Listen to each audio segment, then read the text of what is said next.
Hey everybody, I hope you're doing well. Forgive me if I'm slightly in the dark here, but I have got a challenge that I'm currently taking part in. It came about via Instagram, and I've kind of got a team leader, and the idea was partnered with Aftershockz.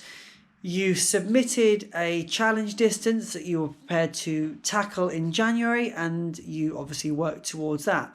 Now, what I will say up front is I made a slight error in that I immediately forgot, after I sent the form off, exactly what my distance was, whether it was 100k, 150k, 100 miles. I really don't know, which is obviously a big problem. But what I do have are some really cool things that were sent to me. So, got like an Aftershockz drawstring bag here. Nice and bright, which is really cool. So that'd be good for races, just to pack all my bits and pieces in. Again, so apologies if you can't see it, it's a little bit dark in here.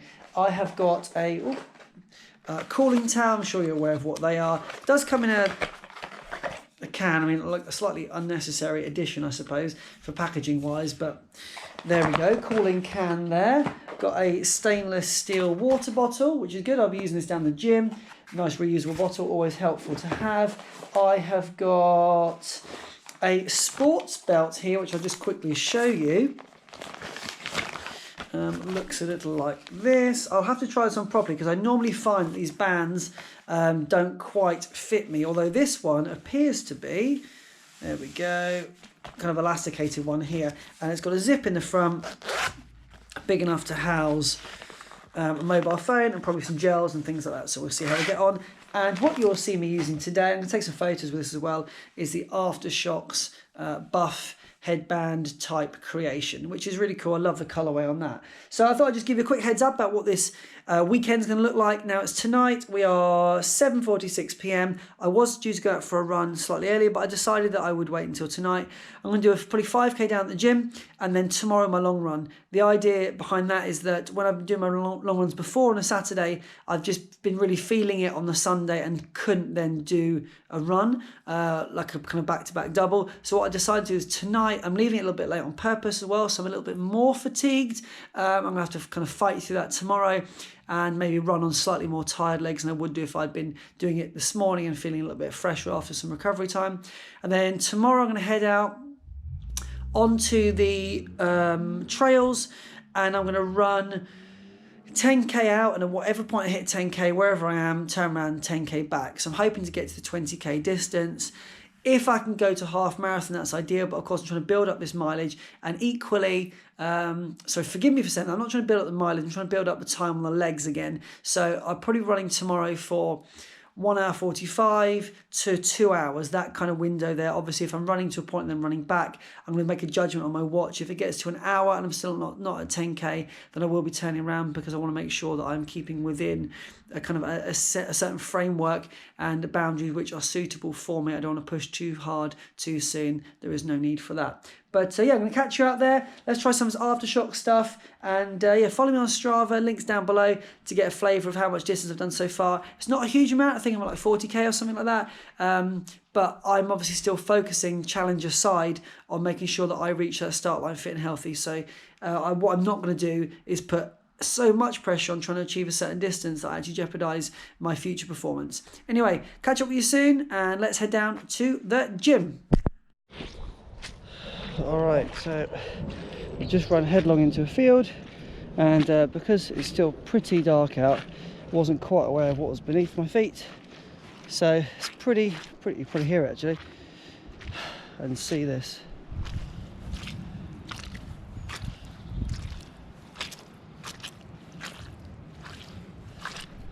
So that means I might have to change my route on the way back. There's nothing wrong with running through this, but depending on the visibility, you could get truly soaked. I'm trying to get away now from the muddiest parts, but it has meant that my running has had to slow to a bit of a walk.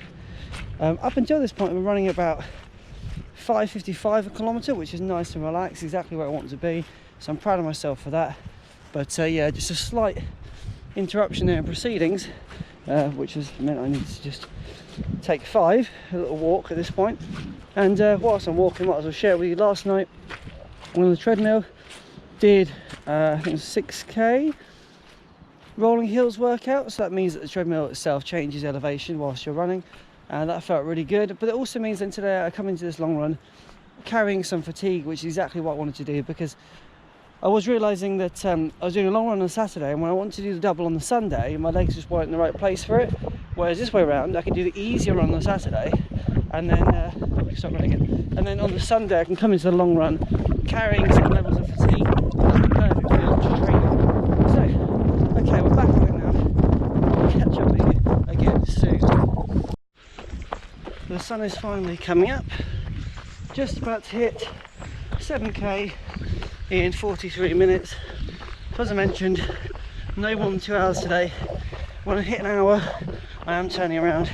It may not be the 10k distance, but I've got to play it safe, got to be sensible. And what I'm starting to realise is, in order for me to stand a good chance of completing this ultra in a sensible fashion, I do need to be around about 6 minutes per kilometre, basically no faster, just to make sure I've got enough left in the tank for that last final push, which should mean that, you know, on calculation, I should be able to finish the ultra in under 7 hours.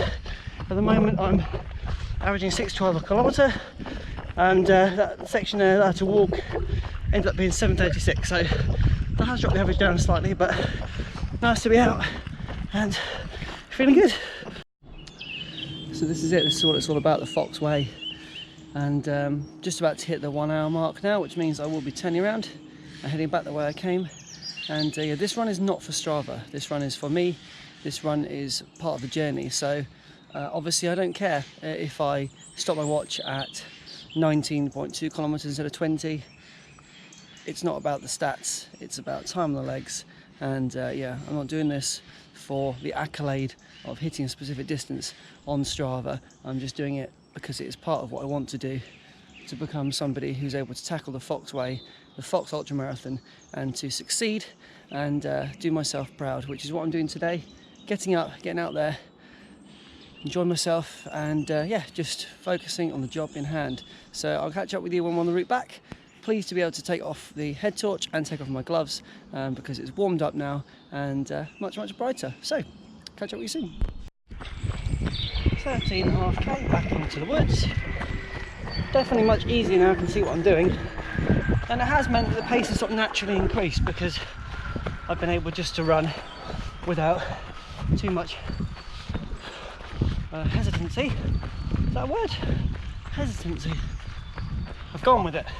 If it's not, I've made it up. I feel like it is. Anyway, what I'm going to do is actually run back through that muddy section.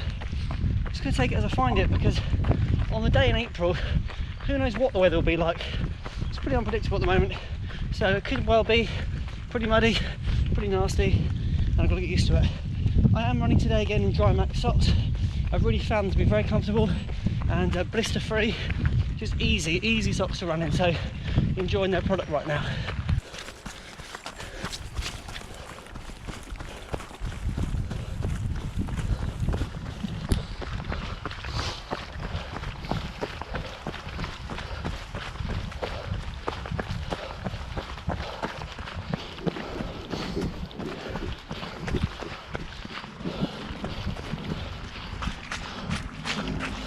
There we have it, 19k in 1 hour 54 minutes or thereabouts, and I'm just stopping at this point just so I can do a bit of a cool down, walk home for another 700 meters maybe, just give the legs a bit of a stretch out. No need to run straight to the door and then get inside and collapse. I just thought I'd have a real gentle, easy return, and yeah, then I'll get on my recovery.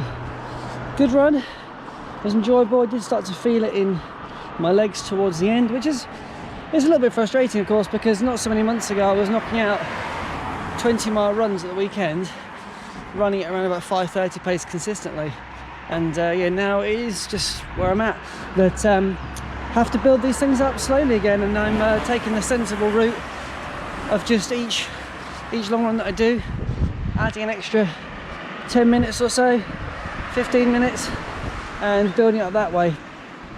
Of course, what I failed to really remember and to give myself credit for is the fact that last night, and it was late last night, by the time I got back from my run, it was about 8:30, maybe 8:45, and I had run on the treadmill, so I hadn't given myself a huge amount of recovery time, which was intentional.